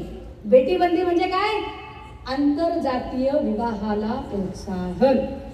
हे जात नावाची गोष्ट संपवायची असेल तर इंटरकास्ट मॅरेजेस झाले पाहिजे असं सरकार घटनेत नमूद केलं गेलं. आणि यामधनं मग बेटीबंदी की आता कुणीही कुठल्याही जाती धर्मातल्या मुला मुलींनी जे कुणी सजग आहेत, जे कुणी काय म्हणता येईल त्याला सज्ञान आहेत, स्वतःचं भलं बुरं ज्यांना कळतं, असे वेगवेगळ्या जात धर्मामध्ये विवाह करू शकतात असं कायद्याने सांगितलं. तरी सुद्धा आता आपल्याकडे वेगवेगळ्या कॉन्सेप्ट येतात, लव्ह जिहाद, अजून काय काय काय काय, आणि त्या कॉन्सेप्ट मध्ये अजूनही ऑनर किलिंग सारख्या घटना घडतात. ऑनर किलिंग मध्ये कित्येक वेळेला हत्या होतात, जेव्हा की हे सगळं कायद्याने केव्हाच बंद झालेलं आहे. घटनेचं प्रकरण 3 कलम 17 मध्ये सांगितले की सगळ्या प्रकारच्या बंद्या उठवल्या गेल्या पाहिजेत. कलम 18 ने सांगितलं की इथून पुढे फक्त आणि फक्त कर्तृत्वाने मिळालेल्या पदव्या शिल्लक राहतील, जन्माने मिळालेल्या पदव्या रद्द होतील. म्हणजे काय? कुलकर्णी, जोशी, अमात्य, जहागीरदार, वतनदार, पाटील ह्या सगळ्याच्या सगळ्या जन्माने मिळालेल्या पदव्या आहेत. अशा पारंपरिक आलेल्या, त्या कर्तृत्वाने मिळालेल्या नाहीत. त्यामुळे त्या सगळ्याच पदव्या रद्द होतील. कर्तृत्वाने मिळालेल्या पदव्या कोणत्या? तर कर्तृत्वाने मिळालेल्या पदव्या आहेत वीर चक्र, परमवीर चक्र, अशोक चक्र, साहित्य अकादमी, पद्मश्री, पद्मभूषण, पद्मविभूषण, ह्या ज्या सगळ्या आहेत या सगळ्या कर्तृत्वाने मिळालेल्या पदव्या, याच पदव्या शिल्लक राहतील. हे कलम 18 ने सांगितले. मग आलं कलम 19. कलम 19 ने सप्त स्वातंत्र्य सांगितले. बोलण्याचा अधिकार, मी बोलू शकते, मला अधिकार आहे. सभा घेण्याचा अधिकार, 27 संघटनांनी एकत्रित एवढी सभा घेतली. छापण्याचा अधिकार, हे पत्र किती छापलं गेलं, पुस्तकं छापली गेली, हा अधिकार आहे.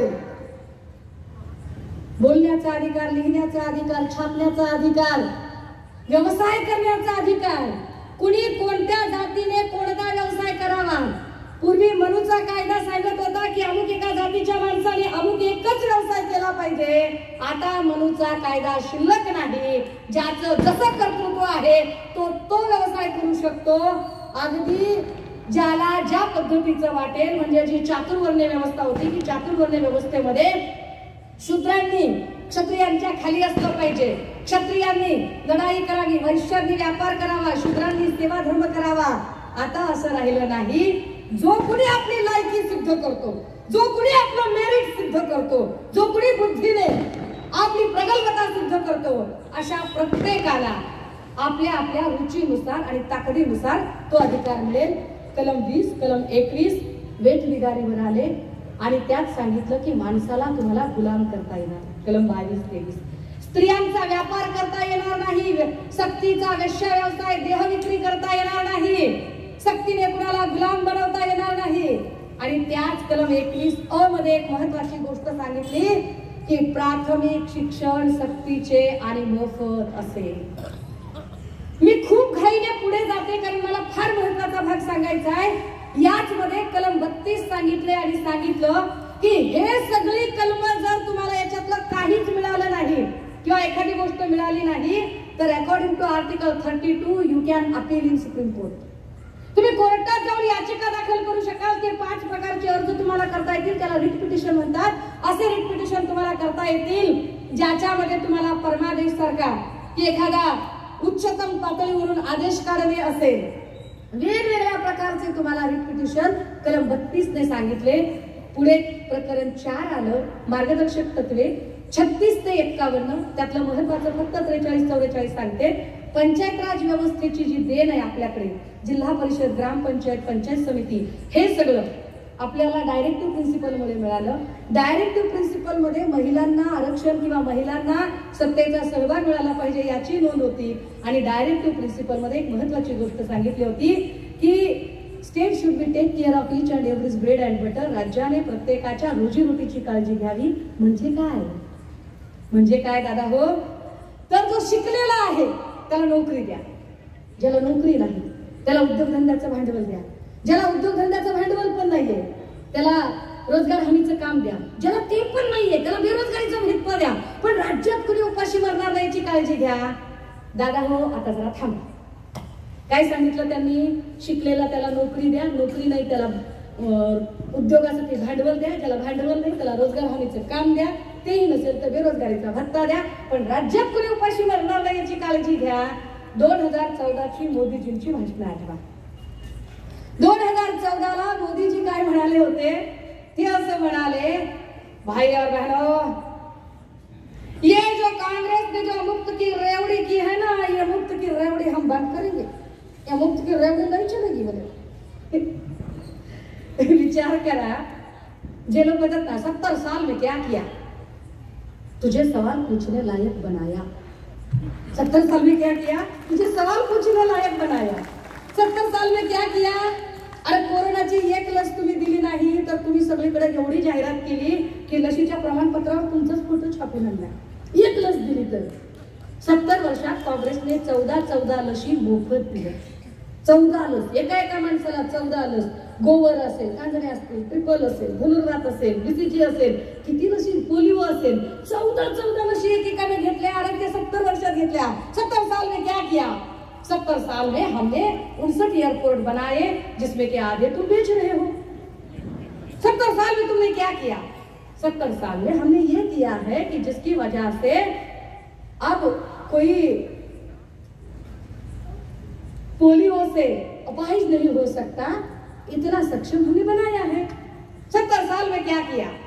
70 वर्षात हे झालं की माझ्यासारखी अत्यंत डोंगराळ भागातली, अत्यंत पहाडी एरियातली, दुर्गम क्षेत्रातली, अत्यंत समुदाय बिन चेहऱ्याचा समुदाय असणाऱ्या समुदायातली एक पोरगी सन्मान्य उद्धव साहेबांमुळे इथे उभी राहून बोलू शकते.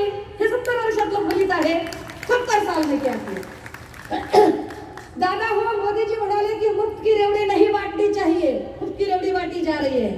आता काय करताय तुम्ही? काय करता? दिवाळी आली की आनंदाचा शिदा.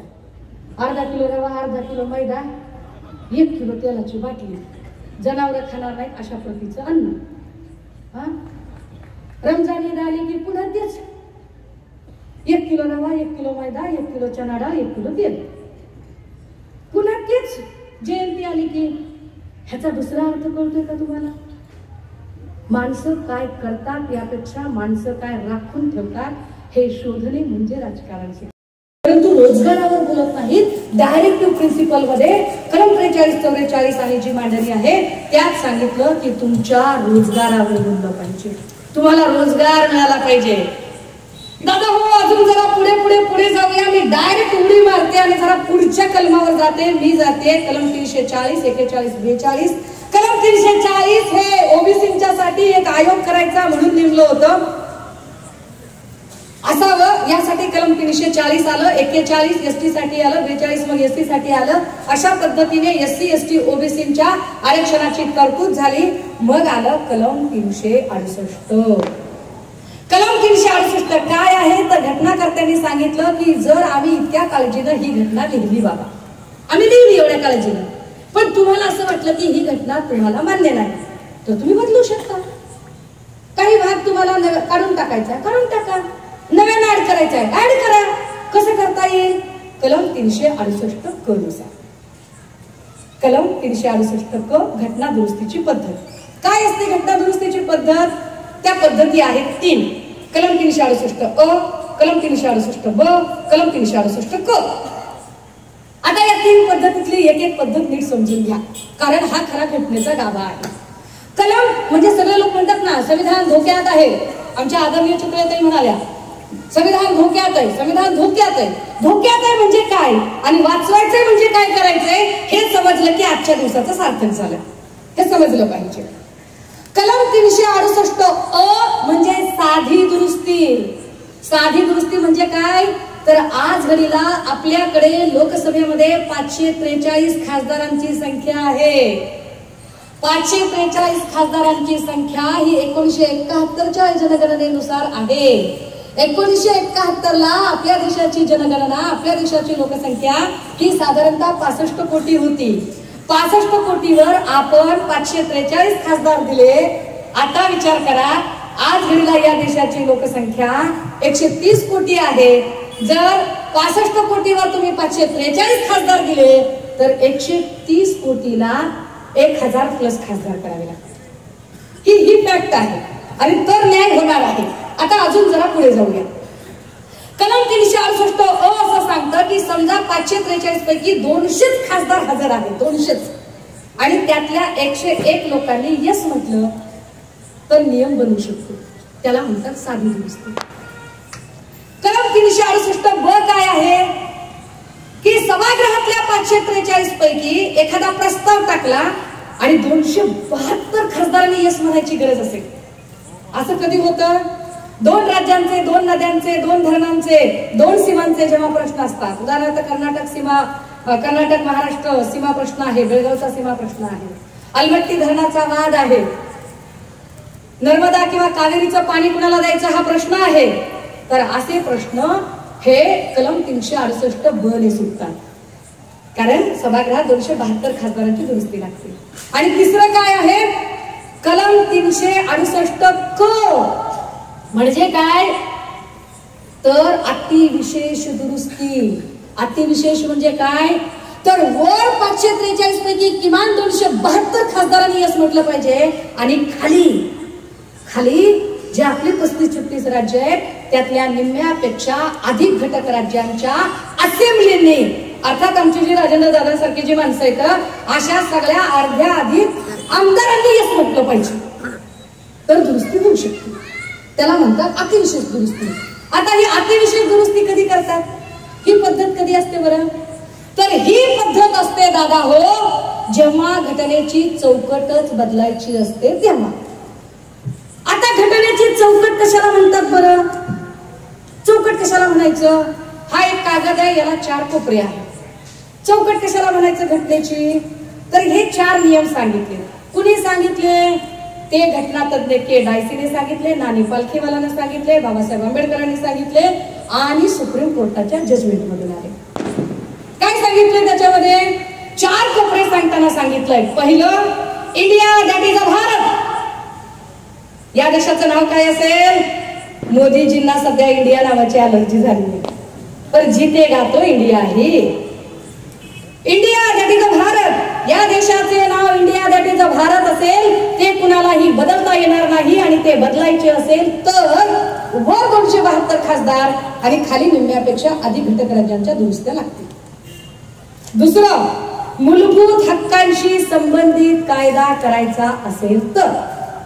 मूलभूत हक्क कुठे आहेत दादा? कलम 12 ते 35 मध्ये. कलम 12 ते 35 मध्ये 16 आहेत, 16(4) मध्ये आरक्षण आहे. म्हणजे आरक्षणाशी संबंधित कायदा कोण करू शकते? केंद्र सरकार करू शकते. 102व्या घटना दुरुस्तीने राज्याचा आरक्षणाचा अधिकार काढून घेतलाय, तो अधिकार वर दिलेला आहे. नीट समजून घ्या बरं का काय चालली आहे या देशात. या देशात मराठा ओबीसी वाद कसा लावला जातो, या देशामध्ये जाणीवपूर्वक जाती भांडणं कशी लावली जातात. गेम बड़ा जबरदस्त है, वेब सीरीज से भी खतरनाक है, फार खतरनाक आहे. दुसरं टोक सांगतंय की मूलभूत हक्कांशी संबंधित कायदा करायचा असेल तर तुम्हाला 272 ची मेजॉरिटी लागते. मी तुम्हाला उदाहरण दिलं पाहिजे की मध्ये सुप्रीम कोर्टाने एक अॅट्रॉसिटी ऍक्टच्या संबंधाने जजमेंट दिलं होतं आणि सगळ्या आंबेडकरी संघटना, पुरोगामी संघटनांनी त्याच्या अगेन्स्ट मोर्चे काढले. तेव्हा त्यावर जी दुरुस्ती केली गेली ती कुठे केली? ती पार्लमेंट मध्ये केली गेली, कारण 272 खासदारांची मेजॉरिटी तिथे होती. तिसरं सांगितलेलं आहे याच्यामध्ये कायदे मंडळ, कार्यकारी मंडळ, न्याय मंडळ मंडळ याच्यावर कुणी असणार नाही. म्हणजे काय तर आपल्याकडे घटनेमध्ये 2 तत्व स्वीकारलेली आहेत. Zero interference and decentralisation of power, सत्तेचे विकेंद्रीकरण आणि अहस्तक्षेपाचे तत्व. सत्ता पुन्हा एकाच्या हातात असणार नाही, सत्ता तिघांच्या हातात असेल. कोण असतील तिघ? कायदे मंडळ म्हणजे सगळे खासदार, कार्यकारी मंडळ म्हणजे पंतप्रधान आणि मंत्रिमंडळ, आणि न्याय मंडळ म्हणजे supreme court, high court, session court, district court, सगळे कोर्ट आले खाली. तिघांकडे कुणाच्याही एकाच्या हातात नाही. एक चुकला तर दोघांनी सावरायचे. चेक अँड मेट पॉलिसीचं सरकार आहे.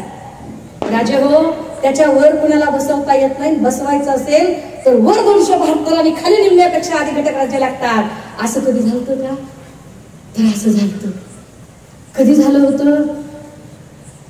जेव्हा भाजपाला सरकार काढायचं होतं काँग्रेसला, तेव्हा एक आंदोलन झालं होतं. आंदोलनाचं नाव होतं लोकपाल आंदोलन. आंदोलनाचे प्रणेते होते अण्णा हजारे. अण्णा हजारे असं सांगत होते की लोकपाल आलं पाहिजे. लोकपाल का आलं पाहिजे तर राजीव गांधींच्या काळात एक आयोग झाला होता. आयोगाने सांगितलं होतं वर 1 रुपया मंजूर केला तर खाली 15च पैसे येतात. 85 पैशाचं काय होतं कळत नाही. 85 पैशाचा शोध लावण्यासाठी लोकपाल नावाची यंत्रणा असली पाहिजे. का असली पाहिजे तर स्वीडन नावाच्या देशामध्ये ऑम्बुड्समन नावाची कल्पना आहे. ऑम्बुड्समन म्हणजे लोकहिताचं रक्षण करणारा लोकपाल. तो आपल्याकडे पण असला पाहिजे. पण कसा असावा? तर अण्णा हजारे काय म्हणले? लय इंटरेस्टिंग वेब सिरीज, लयच इंटरेस्टिंग. अण्णा हजारे म्हणले नाही ना लोकपाल असलंच पाहिजे. उपोषणाला बसतो मी थोडं पाणी पितो. अण्णा हजारे म्हणले नाही जमत. म्हणले लोकपालच करायचंय. कसं करायचं लोकपाल? म्हणले सगळ्या खासदारांची चौकशी करायचा अधिकार लोकपालाला द्या. बर. म्हणले पंतप्रधान आणि मंत्र्याची बी चौकशी करायचा अधिकार लोकपालाला द्या. बर. आणि म्हणले सगळ्या न्यायाधीशांची पण चौकशी करायचा अधिकार लोकपालाला द्या. आता तुम्ही विचार करा, घटना सांगते की तिघांच्या वर कुणी बसवायचं नाही आणि अण्णा म्हणतात की तिघांची चौकशी करायचा अधिकार लोकपालाला द्या. मग लोकपाल कुठे बसवावं लागेल? लोकपाल तिघांच्या वर बसवावा लागेल. आणि लोकपाल तिघांच्या वर बसवायचा म्हणजे दुरुस्ती 272 खासदार आणि खाली निम्म्यापेक्षा अधिक घटक राज्यांची करावी लागेल, जी शक्य नव्हती त्या काळामध्ये. आणि त्यांनी खूप प्रयत्न केले, अगदी अक्षरशः देश ढवळला, पण ते झालं नाही. म्हणजेच काय, मी असं म्हटलं की या देशाचं नाव बदलता येत नाही, मूलभूत हक्काशी संबंधित कायदा करता येत नाही. तिसरं, कायदे मंडळ, कार्यकारी मंडळ, न्याय मंडळ याच्यावर कुणाला बसवता येत नाही. आणि चौथं, जे 3 गोष्टी सांगितल्या त्यात तुम्हाला बदल करता येत नाही. ह्या आता बनता ह्याच्यात तुम्हाला बदल करता येत नाही. ह्याला म्हणतात घटनेची चौकट. ही चौकट इथे नेमून ठेवलेली आहे. आता प्रश्न असा निर्माण होतो की भाजपा आपल्या सोयीचे कायदे आणताना काही कायदे अशा पद्धतीने आणते जे कायदे आपल्या पिढ्यांना घातक ठरणारे कायदे आहेत. त्यातला एक महत्वाचं, आता त्यांनी एक टूम काढली आहे, हम 1 नेशन 1 इलेक्शन करेंगे. 1 नेशन 1 इलेक्शन म्हणजे काय? अरे जर घटनेत सांगितलंय की सत्ता कुणा एकाच्या ठाई नसेल, सत्ता सगळीकडे विभागलेली असेल, सत्ता पार्लमेंटमध्ये असेल, सत्ता असेंब्लीमध्ये असेल, सत्ता महापालिकेत, नगरपालिकेत, नगर परिषदेत, पंचायत समितीमध्ये, जिल्हा परिषदेमध्ये, ग्रामपंचायतीमध्ये सगळीकडे सत्ता विभागली असेल आणि भाजपा म्हणते एकच इलेक्शन घ्यायचं. म्हणजेच काय, पार्लमेंटरी डेमोक्रेसी कडून प्रेसिडेन्शियल डेमोक्रेसीकडे आणण्याचा प्रयत्न चालू आहे. संसदीय लोकशाहीकडून अध्यक्षीय लोकशाहीकडे नेण्याचा प्रवास, की एक अध्यक्ष करायचा, हुकुमशहा सुरू करायचा आणि मग खाली कुणालाच विचारायचं नाही. असं झालं तर तुमच्या अधिकारांचं काय? तसंही आता तरी तुमच्या अधिकारांचं काय चाललंय? अरे या देशात गाय मेली तर दंगली होतात, कापाकापी होते. बाई मेली तर काय, गाईला हात लावलं तर फार मोठी दंगल, फार मोठी भांडणं. बाईला हात लावला तर काय? मग काही जण म्हणतील ताई तुम्ही असं कसं बोलला? सप्रमाण सांगते राजेंद्र. बिल्किस बानोच्या बलात्कारांना जिथं भाजपचे आमदार मिठाया भरवू शकतात, कुलदीप सेंगर सारख्या भाजपच्या बलात्कारी आमदाराच्या समर्थनार्थ जिथं भाजपा मोर्चे काढते, आमच्या देशाच्या नावलौकिक वाढवत सुवर्ण पदक कमवणाऱ्या खेळाडूंच्यासाठी, कुस्तीपटूंच्यासाठी आदराची भावना असण्यापेक्षा भाजपचा एक ब्रिजभूषण नावाचा नेता हा हॅरेसमेंट करतो आणि कुणी बोलत नाही त्याच्यावर चकार शब्द काढला जात नाही. त्यावर महिलांना कुठलाही न्याय मिळत नाही. कोपर्डी असो की हाथरस असो की खैरलांजी असो, न्याय कुठे मिळतो आम्हाला? हाथरस मध्ये तर जी पीडिता आहे त्या पीडिताला तिचा मृतदेह तिच्या आई वडिलांना देण्याच्या ऐवजी पोलीसच मध्यरात्री जाळून टाकतात. युपीच्या पोलिसांनी अंत्यविधीचं डिपार्टमेंट कधीपासून सुरू केलं? कितीतरी कायदे असे येतात की जे कायदे तुमच्या माझ्यासाठी घातक असतात, पण त्याच वेळेला शिक्षणाचा एक आता नवीन कायदा काढतात. ते शाळा ठेकेदारी पद्धतीने देऊ केल्या. अरे शाळा जर ठेकेदारांना दिल्या तर तिथे तुमचा कुठलाच नियम चालणार नाही. तुम्ही आता जसे सरकारला जाब विचारू शकता तसा कुठलाही जाब तुम्ही विचारू शकणार नाही. एकीकडे सर्व जाती समुदाय आरक्षणाची मागणी करत आहेत, पण हे आरक्षण याचे इम्प्लिमेंटेशन कुठे होईल जर सगळीकडे प्रायव्हेटायझेशन वाढलं तर? खाजगीकरणाचं क्षेत्र इतकं वाढत चाललंय की एवढ्या वाढत्या क्षेत्रामध्ये सगळीकडे जर खाजगीकरण झालं तर तुमच्या इम्प्लिमेंटेशनचं काय? तुमचं आरक्षण तुम्ही कुठं उपभोगणार आहात? कारण रेल्वे खाजगी, टेलिफोन खाजगी, वीज महामंडळ खाजगी, एसटी खाजगी, आता शाळा खाजगी, दवाखाने पण खाजगी पद्धतीने चालवणार. मग तुम्ही दुसऱ्या आरक्षणाच्या कोट्यातून मागणार कुठे? काय याचा तुम्ही कधी विचार केलेला आहे का? काय याच्यावर तुम्ही सजग आहात का? पण यावर ते तुम्हाला विचारच करू देत नाहीत. तुम्ही विचार करण्याच्या आधीच तुम्हाला धर्म धर्म धर्म करून तुम्हाला ते गुंगवून टाकतात. आणि ते म्हणतात रोज नवा काहीतरी प्रकल्प काढतात, रोज नवी टूम काढतात. काय टूम काढली त्यांनी? मेरी माती मेरा देश. काय करायचं म्हणले? एक तांबे आणायचा आणि तांब्यामध्ये माती टाकायची आणि त्या मातीला नमस्कार करतानाचा फोटो काढायचा.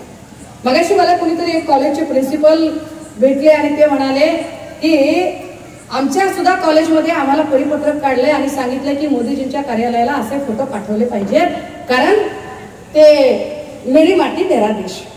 कशासाठी मेरी माती मेरी देश? कशासाठी? आणि ते कुणाला सांगताय? ज्या मोदीजींनी ही टूम काढली आहे त्यांना खरंच देशभक्ती समजते का?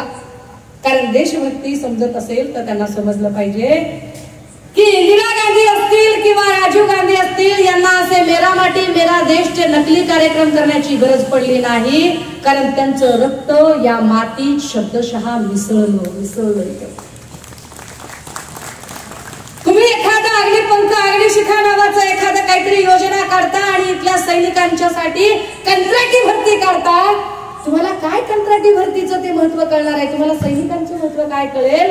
कारण त्या सैनिकांमध्ये किती तुमची बटालियन असते, जशी महाराष्ट्राची बटालियन आहे, पंजाबची बटालियन आहे, जशी ह्या सगळ्या बटालियन आहेत आणि हे सगळे जण लढतायत.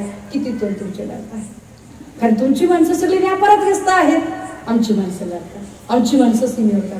त्यामुळे आम्हाला मेरा माटी मेरी माटी मेरा देश सारखे डुप्लिकेट कार्यक्रम करण्याची गरज पडत नाही, अशी आम्हाला देशभक्तीची नाटकं करायची गरज पडत नाही. राजे हो, देशभक्ती ही काही दाखवण्याची गोष्ट नाही. माझं माझ्या देशावर प्रेम आहे हे मी तुम्हाला का सांगू? बंधन आहे तुमचं, बंधन आहे. वंदे मातरम म्हणला नाही तर कापून काढणार का? कशासाठी? माझ्या आईवर माझं प्रेम आहे, मी तुला का सांगायचं? सांगतो आपण आपल्या आई सोबत जर बाजारात चाललो का आपण ओरडतो ये मेरी माँ है इससे मुझे मोहब्बत है, ओरडतो आपण. अरे मोहब्बत वो दिलों का जज्बा है, वो सिर्फ जो लफ्जों में बयां नहीं किया जाता वो महसूस किया जाता है. तो महसूस करना पाहिजे ना. तुम्ही कुठून काढली ही टूम कि ये मत करना पड़ेगा, इस देश में रहना है तो ये करना पड़ेगा, इस देश में रहना है तो वो करना पड़ेगा? तुम्हारे बाप का है, तुम्हारे बाप का है. अरे आम्ही आदिवासी आहोत, आम्ही मूल निवासी आहोत, आम्ही या देशाचे मालक आहोत, बाहेर कुठे आलेले नाही आहोत. आम्ही या देशातली माणसं आहोत. आणि होय, आमच्यावर रुबाब करून सांगणाऱ्या कुठल्याही पुढाऱ्यापेक्षा आम्ही जास्त प्रामाणिकपणे टॅक्स भरणारे लोक आहोत. आम्ही घरपट्टी भरतो, आम्ही नळपट्टी भरतो, आम्ही पाणीपट्टी भरतो, आम्ही रोड टॅक्स भरतो, आम्ही टोल टॅक्स भरतो, आम्ही सगळे नियम पाळतो, आम्ही वाहतुकीचे नियम पाळतो, आम्ही डाव्या कडेने गाडी चालवतो, आम्ही कायद्याची सगळी चौकट पाळतो, आम्ही 10च्या आत सभा सुद्धा संपवतो, आम्ही नियम पाळतो. कुठल्याही पोलिसांना मायबापाच्या इमानदारीनं शोधून काढावं, मेंदू थकून जाईल. जरी तुम्हाला ऑर्डर असल्या की काय चुकीचं बोलते का, सापडते का, तुम्हाला आयला सापडतच नाहीये, किती वेळ झालं बघायला सापडतच नाहीये, कशातच सापडत का नाही, आधीच सांगितलं कायदा माझ्या बापानं दिला, बडे फक्त असेल. परंतु अडचण अशी आहे की छत्रपती शिवराय असतील, डॉक्टर बाबासाहेब आंबेडकर असतील, क्रांतिबा ज्योतिबा फुले असतील, या लोकांना आता जाती जातीत विभाजित करण्याचा डाव जो भाजपाकडून चालू आहे तो वाईट आहे. दादा हो, एकही जण या लोकांना प्रश्न विचारत नाही. जे लोक आपल्याला देशभक्तीचं प्रमाण मागतात त्या भाजपाईंना कुणी प्रश्न विचारत नाहीये की अरे घटनेत सांगितलं की या देशाच्या आधारशिला आणि आदर्श महापुरुषांची विटंबना होणार नाही, अवमान होणार नाही, याची काळजी राज्याने अर्थात सरकारने घेतली पाहिजे. पण आये दिन भाजपाचे नेते हे आमच्या महापुरुषांवरती बोलत राहतात. कधी प्रसाद लाडने बोलायचं, कधी चंद्रकांत पाटलांनी बोलायचं, कधी राज्यपालांनी काहीतरी आक्षेपार्ह वक्तव्य करायची. आणि हाईट किस्सा की देवेंद्र फडणवीस याच्यावर सभागृहामध्ये साधा निंदाव्यंजक ठराव सुद्धा मांडत नाही, साधा निंदाव्यंजक ठराव मांडत नाही की हे चुकलेलं आहे. वर तोंड करून सांगतात की नाही हे सगळं बरोबरच आहे. दादा हो, अरे व्यसनमुक्त महाराष्ट्र किंवा व्यसनमुक्त भारत ही मार्गदर्शक तत्वातली गरज आहे. पण ड्रगच्या रॅकेटमध्ये अख्खा महाराष्ट्र असा जखडत चाललेला आहे. गाव खेड्यापर्यंत ड्रग्ज, अफीम, चरस, गांजा, गुटखा बिनधास्तपणे चालू आहे. आणि यावर प्रश्न विचारले की देवेंद्रजीची जी भारतीय ब्रिगेड आहे त्यातले म्हणतात अगर सुषमा अंधारे कुछ बोले ना तो हम उसका महुआ मुइत्रा करेंगे. काय करणार, महुआ मुइत्रा करेंगे? काय करणार आहात तुम्ही? किती वेळा धमक्या देणार आहात? अरे कितीदा सांगितलं दादा भाऊ, अरे 10 वेळा वाचले मी, मरता वाचले. मिळालेली लाईफ माझ्यासाठी बोनस लाईफ आहे. मला असं वाटतंय एवढ्यांदा वाचलं म्हणजे माझ्या हातून काहीतरी चांगलं काम होण्यासाठी वाचलेली आहे. आणि चांगलं काम काय आहे तर ह्या देशाचं संविधान वाचवायचे. पुन्हा एकदा संविधानावर येऊ. वर 272 खासदार, खाली निम्म्यापेक्षा अधिक घटक राज्य असतील तर चौकट बदलता येते. आता संविधान धोक्यात आहे म्हणजे काय? जेव्हा भाजपा अत्यंत धर्मकेंद्री राजकारण करू पाहते, राजकारणाचं आध्यात्मिकरण करायचं की अध्यात्माचं राजकारण करायचं, हा खरा प्रश्न आहे. म्हणजे राजकारणाचं आध्यात्मिकरण एक वेळ ठीक आहे, पण अध्यात्माचं राजकारण चालू आहे. अहो महाराज, राजकारणात कधी आध्यात्मिक सेल होता का हो? राजकारणात आध्यात्मिक सेल काढल्या लोकांनी. आता तुषार भोसलेला काय वारकरी संप्रदायातलं कळत असेल, काय ढेकलं कळते त्याला, त्याचा आध्यात्मिक सेल काढला. काय वाटतील त्या पद्धतीने राजकारण चालू आहे. मी तुम्हाला खात्रीने सांगते, हे 22 जानेवारीला एकदा राम मंदिरचा कार्यक्रम केला की 25 जानेवारीला कदाचित आचारसंहिता लावून टाकतील. कारण काय माहितीये का, 22 जानेवारी पण मुळात राम मंदिर ही त्यांची उपलब्धीच नाहीये, ती सुप्रीम कोर्टची उपलब्धी आहे. सुप्रीम कोर्टच्या आधी जर त्यांना करायचं असतं तर त्यांनी निकालाची वाट बघितली नसती. पण त्यांनी निकालाची वाट बघितली कारण सुप्रीम कोर्ट आहे, ते सार्वभौम आहे. बरं, ह्या सगळ्यांमध्ये कायदा आपल्याला का वाचवायचा आहे? कारण जो कोणी बोलतो यांच्या विरोधात, त्यांच्या विरोधात लगेच ते ईडी, सीबीआय, इलेक्शन कमिशनला आणतात, लगेच त्याचे क्रिमिनल रेकॉर्ड तपासतात. आता माझ्या बोलण्याला विपर्यास करत मी काय अमुक एका जातीचा द्वेष करते किंवा द्रोह करते अशा पद्धतीच्या पोस्ट फिरवायला सुरुवात केल्या. मी पोस्टचे बघितले, अकाउंट बघितले, कोण कोण आहे, भाजपचा, मनसेचा, काय ते आम्ही ज्या ज्या गद्दार गँगच्या इलाक्यात जाऊन सभा घेतले त्यांचा, ही सगळी लोक. अरे काय धंदा चाललाय?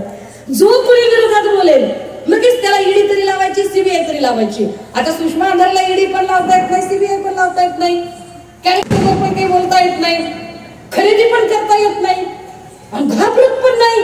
मग काय करायचं? मग सुषमा अंधारेचा भोवताल भ्रमित करणं चालू वेगवेगळ्या पद्धतीने. कायद्याची बूज राहत नाहीये. सुप्रीम कोर्टने सांगून सुद्धा आमचा इथला सभापती राहुल नार्वेकर ऐकत नाही. सुप्रीम कोर्टचं म्हणणं नार्वेकर ऐकत नाही. मला आता तर राहुल नार्वेकरांना बघितलं की दामिनी पिक्चर मधला ॲडव्होकेट चड्डा आठवतो. तारीख पे तारीख ॲडव्होकेट चड्डा छटकणार पुढच्या. पण आणि या सगळ्यांच्या मध्ये दामिनी कोण आहे माहितीये का? दामिनी आपण, जे उघड्या डोळ्याने लोकशाहीचं वस्त्रहरण बघत आहोत. दुर्बल आणि असहाय्य, आपण काहीच करू शकत नाही. आपली मरमर खूप आहे, तळमळ खूप आहे, धडपड खूप आहे की हे वाचलं पाहिजे, हे जगलं पाहिजे, हे टिकलं पाहिजे. पण आपली अवस्था दामिनी सारखी आणि ऍडव्होकेट चड्डासारखे लोक मात्र मस्तवाल. काय करायचं राजे हो त्यांचं? मग हा देश का वाचवायचा आहे? संविधान धोक्यात आहे म्हणजे काय? तर असं आहे त्याचं गणित राजे हो, की आज घडीला 272 खासदार म्हणजे ऍब्सोल्यूट मेजॉरिटी, जी 368 साठी लागते. आज घडीला भाजपकडं लोकसभेमध्ये 272 नाही, त्याच्यापेक्षा जास्त 300 पेक्षा अधिक खासदार आता भाजपकडे आहेत. आणि राज्यसभेमध्ये सुद्धा त्यांच्याकडे 100 एवढे खासदार आहेत. म्हणजे ते मेजॉरिटीच्या दिशेने आहेत. आता ही मेजॉरिटी जर अशीच वाढत गेली तर ते वाटेल तो कायदा, अगदी घटना सुद्धा बदल करण्याचा कायदा करू शकतात. मग त्यांना अडवायचं कसं? तर त्यांना अडवायचं असेल तर ते बॅलेट बॉक्स मधनच अडवावं लागतं. ते कसं? तर एक घटक राज्यातली ती मेजॉरिटी कमी करावी लागते, तर राज्यसभेतली मेजॉरिटी कमी होते. आणि म्हणून एका घटक राज्याचं इलेक्शन हे प्रचंड महत्वाचं आहे. कारण तुमचं एक मत हे या देशाच्या संविधानाला वाचवण्यासाठी गरजेचं ठरणार आहे. हा सगळा खेळ, हा सगळा पट जर नीट समजून घेतला, आणि हो त्याच सोबत ईव्हीएम वर सुद्धा बोलावं लागतं. इलेक्शन वोटिंग मशीन वरती बोलावं लागेल, आवाज उठवावा लागेल. आता ते असं म्हणतात की इतनी बड़ी आबादी के देश में इतने बड़े वोट हम कैसे गिनेंगे. पण या जगातले जेवढे म्हणून प्रगत देश आहेत त्या सगळ्यांनी ईव्हीएम बंद केलेले आहे. त्यामुळे भारतात ईव्हीएम बंद व्हायला हरकत नाही. पण भारतात जेव्हा म्हणत आहेत कि इतने बड़े देश में हम वोट कैसे गिनेंगे, तो हम उनको पूछ रहे कि नोटबंदी के उस दौरान आपने कितने सारे लोगों के नोट गिने?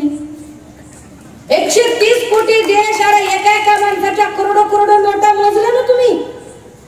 जर तुम्ही करोडो नोटा मोजू शकता तर 130 कोटी लोकांच्या देशामध्ये 70-80 कोटीचं मतदान मोजायला काहीच हरकत नाही.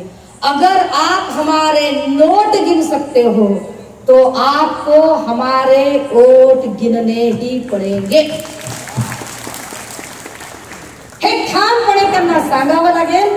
आणि लोकशाहीची बूज राखण्यासाठी आम्ही जात आणि धर्म बघण्यापेक्षा जो लोकप्रतिनिधी आमच्यामध्ये मिसळतो, आमच्या कुठल्याही सुखदुःखाच्या कार्यक्रमात असतो, जो अजिबात कुठल्याही प्रकारे आमच्यापासून अंतर राखत नाही, तो आमच्यात मिळून मिसळून राहतो, आमचे प्रश्न आम्ही त्याला सहज सांगू शकतो, जो आमच्यासाठी ऍक्सेसेबल आहे, त्याचा ऍक्सेस आहे आमच्यासाठी, आणि जो माणसातला देव समजणारा आहे. माणसाचे प्रश्न सोडवले म्हणजे खऱ्या अर्थाने देव आणि धर्माची आराधना करणे असं ज्याला वाटतं, अशी माणसं आता आपल्याला पार्लमेंट आणि असेंब्लीमध्ये पाठवावी लागतील. ती कशी पाठवायची ती तुम्ही ठरवा. पण त्याचबरोबर ऍब्सोल्यूट मेजॉरिटी जर केंद्राकडे आहे तर जाता जाता माझ्याकडून राहून जाईल, आरक्षणाचा जो वाद सध्या महाराष्ट्रात चालू आहे तो सगळ्याच्या सगळा वाद हा केंद्राकडूनच सुटू शकतो. कारण ऍब्सोल्यूट मेजॉरिटी त्यांच्याकडे आहे. जर खरंच इथल्या सगळ्या आरक्षणपणे त्यांची इच्छा असेल की हा वाद सुटावा, तर या सगळ्यांनी मिळून मुख्यमंत्री शिंदे साहेब, उपमुख्यमंत्री पवार आणि फडणवीस या तिघांना सांगावं लागेल की तुम्ही स्टेट असेंब्लीमध्ये रिझोल्युशन पास करा, ठराव पारित करा, तो ठराव तुम्ही केंद्रात पाठवा आणि केंद्राने त्यावर स्पेशल अधिवेशन बोलवावं. इतका साधा सोपा मार्ग आहे.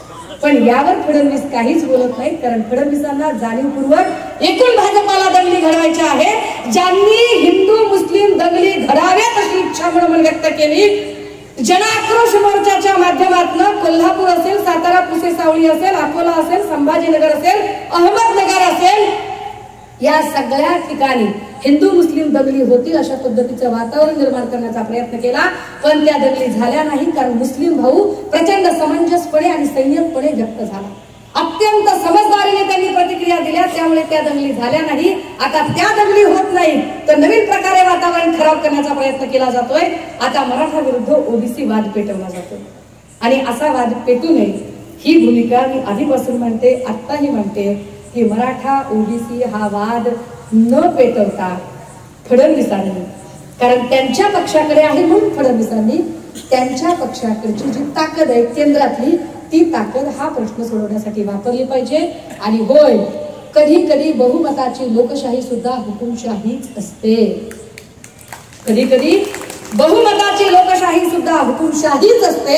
आता भाजपकडे असणारी जी ऍब्सोल्यूट मेजॉरिटी आहे, ही ऍब्सोल्यूट मेजॉरिटी विनाशाकडे नेणारी आहे. याची एक नाही अनेक अनेक अनेक उदाहरणं आपल्याला सांगू शकेन मी. परंतु आता त्याच्यावर पुन्हा कधीतरी बोलेन. मला वाटतं मी आमच्या देवेंद्र गोडबोलेंकडे मी महोदयाला येणार आहे, मी तेव्हा अजून विस्ताराने ते सगळं मांडेल.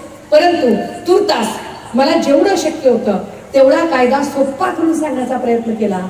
हे सांगताना कुणाच्याही भावना दुखावण्याचा माझा अजिबात हेतू नव्हता. पण तरी सुद्धा माझ्या बोलण्यामुळे कुणालाही वाईट वाटलं असेल, राग आला असेल, उपवर्ग झाला असेल, चुकून माकून कुणाच्या भावना दुखावल्या गेल्या असतील, तर अशा सगळ्या आयोजकांची, संयोजकांची, वक्ते श्रोते नेत्यांची, कार्यकर्त्यांची, आडून आडून लपून लपून ऐकणाऱ्या खबऱ्यांची, यापैकी मी एकाचीही माफी मागणार नाही. मी माझ्या म्हणण्यावर ठाम आहे. थांबते, रजा घेते. जय हिंद, जय महाराष्ट्र.